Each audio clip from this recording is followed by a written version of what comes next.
Hi everyone, welcome back. Now in today's video I need to work out whereabouts the best place to have the cutlery kept. As we mentioned before, we've got kind of a zone which we call the triangle, the working area. So I'm thinking underneath here, and I've got just the thing to fit under there. Let's see whether or not it's going to work.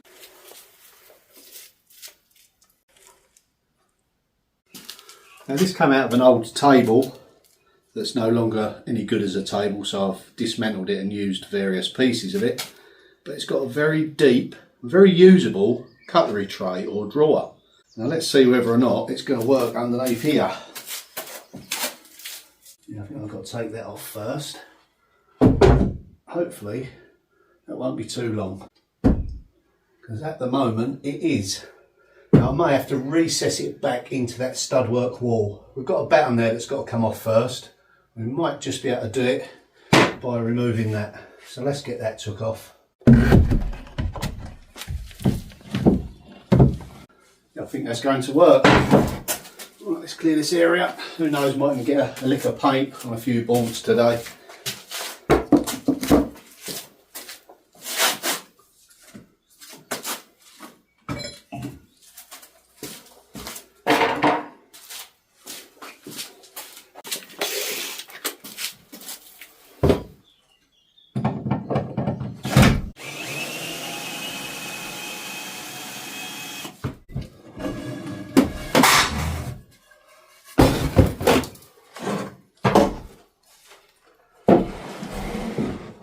Oh, just.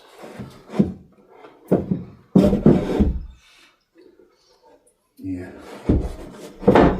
Gas bottle underneath here as well, so I'm going to go and get the gas bottle in and see what sort of height we've got to deal with.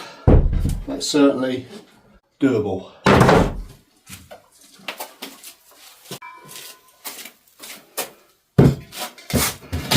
Yeah, we've got loads of room there. Yes, I did think about putting a curtain there, didn't I?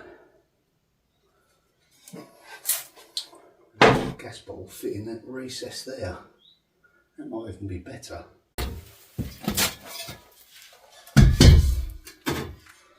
Yeah, it will fit in there. Oh, it's tight. It really is tight. Maybe something freestanding under here. I'm not going to gain anything. I'll just have the gas bottle here. Maybe box that out with some maybe shelving in it or something like that. I don't want to create another problem by putting it in there. Always lots of considerations, isn't there?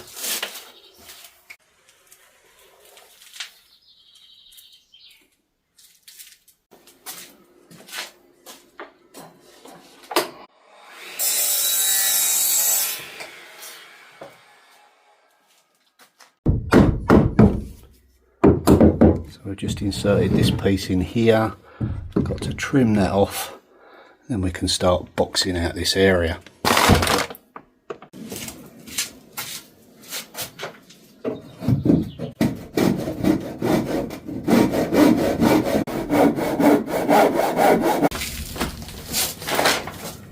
Just pop the screw in there.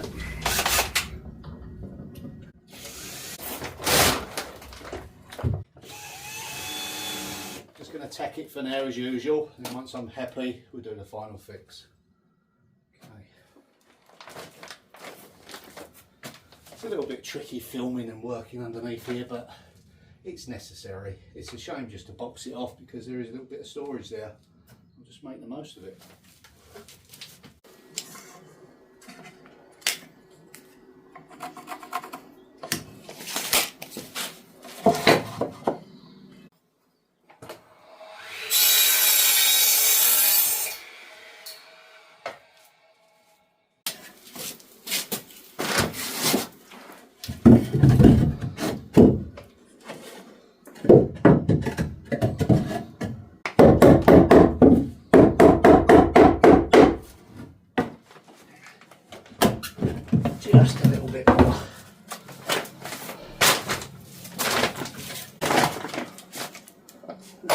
too big. Definitely getting low on screws. Make another order.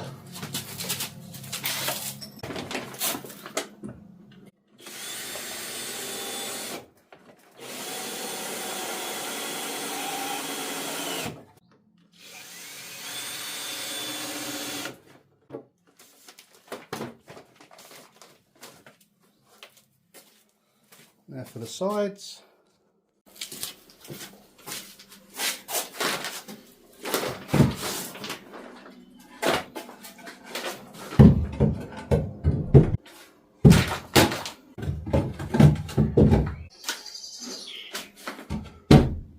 It's just one of those fiddly jobs. If I don't address it now, then it might just get literally swept to one side and covered over. I don't want that. So yeah, I'm getting there and I'll show you what I've done. Look.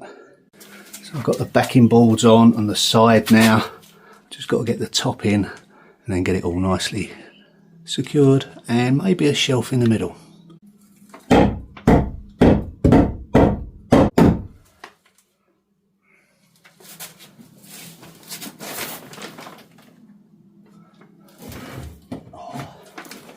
I knew this would be tricky.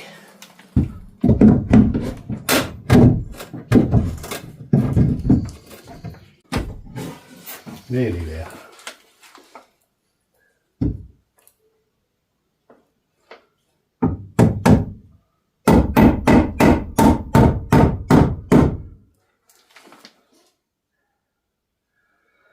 I'll have to put a screw in it and draw it down.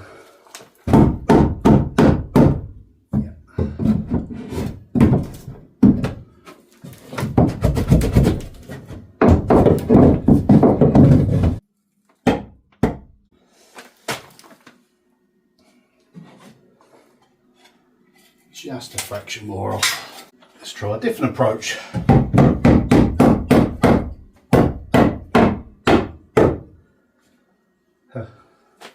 Yeah, a slight trim and a different angle, and in it went. Yeah, we'll be sealing all the way around anyway, so no worries there. Next goes in the batten for the shelf.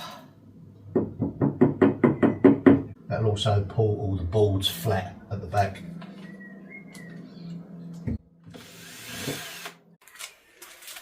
So I've now fitted the shelf, just got to secure it in now. Yeah, I think that's rather a good use of space underneath there.